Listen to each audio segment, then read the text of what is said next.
बातमीपत्राच्या सुरुवातीला जर तुम्ही म्हाडाचं घर घेण्याचा विचार करत असाल तर तुमच्यासाठी महत्त्वाची बातमी सांगते।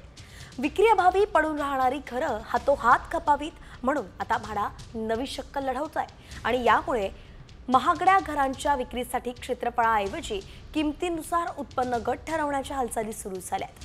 म्हाडाच्या घरांच्या किमती खासगी विकासकांएवढ्या असल्याची तक्रार सातत्याने होते आणि त्याच पार्श्वभूमीवरती आता म्हाडानं घराच्या किमती निश्चित करण्यासाठी एक त्रिसत्रीय समिती नेमलेली आहे। ही समिती सर्वसामान्यांना स्वस्तात घर मिळेल आणि म्हाडाचं देखील नुकसान होणार नाही या दृष्टीने अभ्यास करणार आहे। म्हाडाचं सध्याचं उत्पन्न गट नेमकं कसं आहे आपण पाहूया। तर अत्यल्प गट आहे 0 ते 25,000, अल्प गटासाठी 25,000 ते 50,000 पर्यंत उत्पन्न आहे। मध्यम गट जो आहे तो 50,000 ते 75,000 पर्यंत येतो। तर उच्च गट म्हणजे 75,000 पेक्षा जास्त उत्पन्न ज्यांचं आहे त्यांच्यासाठी असतं।